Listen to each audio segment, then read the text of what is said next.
Pig poacher Alvin Sartori, at the wheel of his rusted barge of a sedan, cruised slowly, lights out, along the meandering asphalt ribbon that was Highway 25.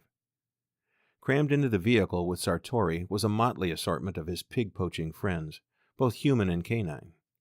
In all, 10 pairs of predatory eyes peered expectantly ahead, scanning the bare moonlit hillsides and barley fields of southwest San Benito County.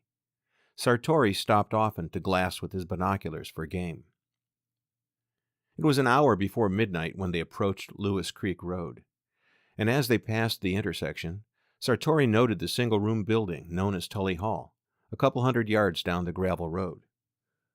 20 miles south of King City and well over a mile from the nearest ranch house, Tully Hall, once a school, sat alone and all but abandoned, a monument to a different age. But old buildings were of no interest to Alvin Sartori, who quickly returned his attention to the road ahead. And at that moment, movement caught his eye at the edge of a field. There were 9 pigs in the small herd. Only seconds earlier they had crossed the highway, led by a 200-pound sow. They now fed at the edge of a freshly harvested barley field, rooting through the stubble and grunting contentedly. At the sound of the approaching vehicle, the sow gave a warning snort and set off at a trot, leading the herd, mostly half-grown piglets, farther into the field. When Sartori spotted the pigs, he gunned the engine, raced ahead, and made a sliding turn into the barley field. As he wheeled to a stop, he snapped on his headlights, bathing the departing pigs in bright light. The doors flew open, and Sartori and another poacher leaped out with rifles, Sartori with a large-bore deer rifle, and his friend with a .22 semi-automatic.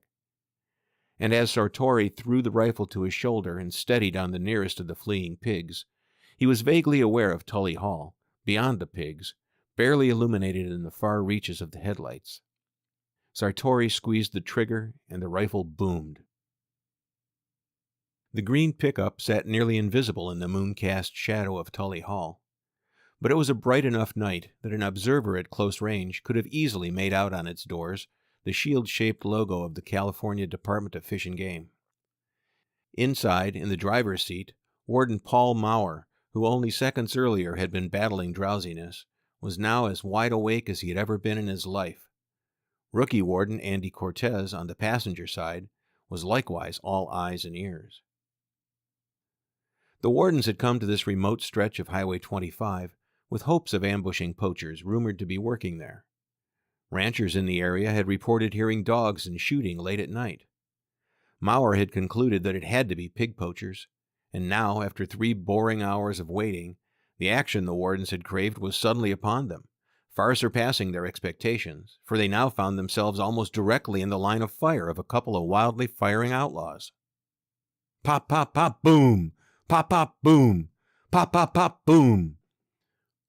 Warden Maurer, staying low, peering over the dashboard through his binoculars, could see the muzzle flashes of the 2 rifles which were firing almost directly at him, and he could see pigs in full flight scattering across the field.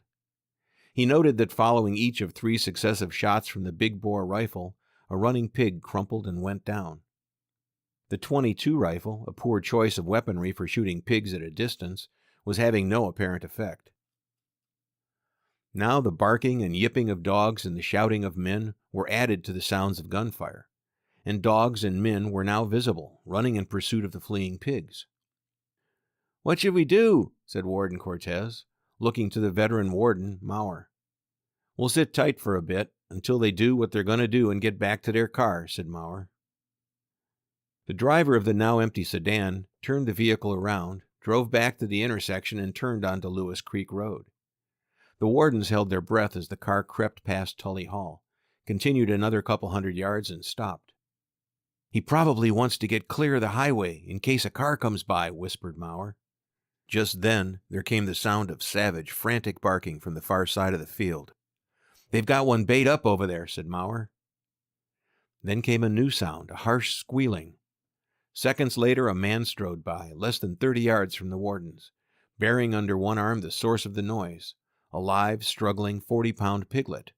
It was still squealing when the man arrived at the sedan with it, but there the squealing abruptly ceased.